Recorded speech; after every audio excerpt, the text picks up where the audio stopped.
And in the locker room, each guy has been going over and through his own routine to get ready. But once they take the floor, they're one single unit. We come to you tonight from the shores of Lake Erie as the streets of downtown Cleveland, Ohio are alive with activity. Greetings and best wishes for a happy holiday season from all of us at 2K Sports as we get set for this NBA presentation. With Greg Anthony and Brent Barry, this is Kevin Harlan. We'll be hearing from David Aldridge on the sideline. And now a chance to take a look at some numbers for him. And he's been very active with his hands. How about the steal numbers this month? He's been really hounding on the defensive side. And with pregame routines coming to an end, we're just about ready for our tip-off. First, though, let's get a report from the sideline and say hello to David Aldridge. Well, Kevin Love has dramatically improved his perimeter shooting over his career, but he said, "I've tried not to fall in love with it too much. Where I'm going to make my money is also rebounding. That's a stat I always look at because it can help a team win even when the shot's not falling." Kevin? Great attitude. His work inside, a big part of it, DA. Thanks. And tonight, two teams, Brent, that like to get into their sets, work the ball, have a little patience. Back in your day, what was your favorite play to run in half court? Any NBA player, Kevin, will tell you their favorite play to run in the half court was any play that was called for them. Yeah. So let's start with that. But most of the time, I just enjoyed sets where the ball moved around. 4 or 5 touches. We talk often about good to great, but when you knew the opportunity for you to shoot the ball was there, but there was a better one for the next guy, that's when you're operating at a high level. So let's take a look at the Charlotte starting lineup. Inside, Cody Zeller and Bismack Biyombo. Then it's Bridges. Then there's Terry Rozier, and it's Graham in at the shooting guard. And for the Cavaliers, Garland and Sexton man the backcourt. Ashman and Love are the forwards. And it's Thompson in at the 5, down low. And it's Graham missing. And so Sexton will bring it up for the Cleveland Cavaliers. He gets that one. Sexton getting right through the defense and putting that speed to work. Here's Graham. 11 points for him in that last game against Boston. Rozier kicks to Zeller. Back to Rozier. 5 to shoot. Step back shot. Oh, and that one had the right spin on it, and it is good. And you can tell the defender not anticipating the step back. He was headed in the opposite direction. Here's Osman. 14 points from him the last game against Toronto. Back to Love. Pulls up. Good for the basket. Starting off 1 for 1 with that shot. Precision shooting off of the pass. Love takes no time letting that one go. Little over a minute 30 into this first quarter. And Zeller kicks to Graham. Over Sexton. Graham with the bucket. Yeah, that's not an assignment that I want there, Kevin. I'd rather do math homework than to try and cover that guy. Garland dishes to Love. To the middle. And the call on the shot that sends him to the line. Think about the Cavs and the 2 MVP awards that were won for that franchise. Of course, that was LeBron James in back-to-back seasons, both in 2009 and 2010.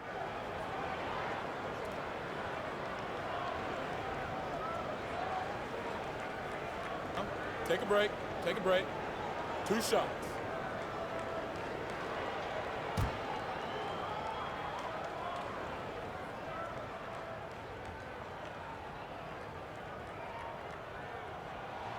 First free throw is good. And then in 2013 with Miami, LeBron Brent finished 1 ballot shy of earning all the MVP votes. We wouldn't see a unanimous MVP winner until Steph Curry did it in 2016. But just as impressive, if not more so, LeBron James with a total of 4 MVP trophies over a 5-year span. And the Charlotte franchise has been stuck in the middle for so long with Kemba Walker leaving this summer in free agency. Greg, is it time for them to hit the reset button? A rebuild does seem in order. I'm not sure they have the stomach for it, but they need to tear it down to the studs and start over. Working his way for a high percentage look, that's just smart basketball. Man, that's a painted possession right there, a masterpiece, especially when the defense is not a factor. Now, here's Garland. He had a 12-point outing in their last game against the Raptors in Toronto. Love against Rozier. Passes it to Zeller. Now, here's Rozier. Guarded closer. Score it. His third straight basket in 3 tries. Man, right off the bat, super sharp here offensively. 4 of 5 so far. Thompson passes to Sexton. Shoots over Graham. Second chance shot. He can't get it to go. And Charlotte will go the other way with it. Pass to Rozier. Can't hit that one. Well, a lot of players in the league are going to make that shot, and for him, it's pretty much automatic. It's a good defensive effort to prevent the layup. Things are going south right now. This is not the type of shooting that his teammates expect from him. And here in the first quarter, with a little over 3.5 minutes played, here's Graham. And the rejection by Love. Encouraging signs when Kevin Love is that intense on the defensive end. Swats that one away. And the Hornets with possession here. They couldn't put the pieces together, losing that last matchup with Boston. And that was a game to forget. You'd like to find some teachable moments, but I think they'd like to just turn the page and move forward. Yeah, and quick, like as quick as possible. That was a dismal showing, especially for them at the offensive end. If you were choosing a center for the team that you ran, you've got these options: Joel Embiid, Big Cat, or Jokic in Denver. Who do you go with? There's so much variety in their games, Kevin.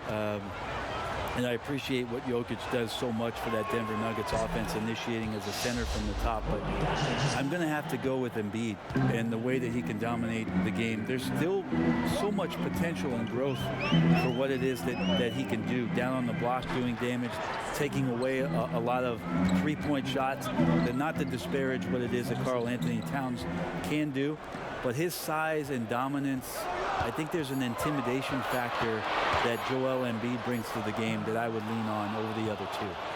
How about the timing he shows there to challenge that shot? Yeah, not easy to do there, and that's a guy that you can tell takes every possession defensively very seriously. Now here's Kid Gilchrist. There's the pass to Monk. 5 on the clock. Bangs home the trifecta. And the story here, Kevin, early on is how well they've shot the basketball. They could use a big shot here to get this offense going. Too many empty possessions. Right now, they need a basket. Nance finds Dellavedova. Back to Nance. Exum with it. Still getting warmed up offensively. No scoring yet from him. Both teams running perimeter-oriented plays that are working.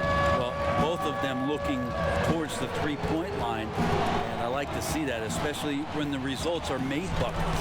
And it goes down 2 points. A little mid-ranger is going to be an easy shot for him when he's got that much of a size advantage. Dellavedova, the pass to Love. Now Exum. Over Zeller and Kevin Love. The bucket with the assist by Exum. Love's got his second bucket of the night. That's a nice touch from Kevin Love. When he's deep inside like that, he's adept at guiding those shots home with a soft touch. And here is Monk. Looking at his numbers, he averages a bit over 9 points a game. And Matthew Dellavedova is going to pick up the foul. That's his first foul. The Hornets have gone 1 for 1, making their previous attempt at the line. And in terms of team numbers, the free throw percentage is right at 74. Well, free throw drops for Batum. And Batum brings length and a versatile game to his spot on the wing, and his defense always a big asset for this team. He's the kind of player that everybody needs to have out there, kind of a glue guy. Wow, he doesn't make plays like that very often. That's a nice move inside. The scoring fast and furious as we end the first quarter. Hornets ahead. They lead by 6. And we'll get things started in the second quarter when we return.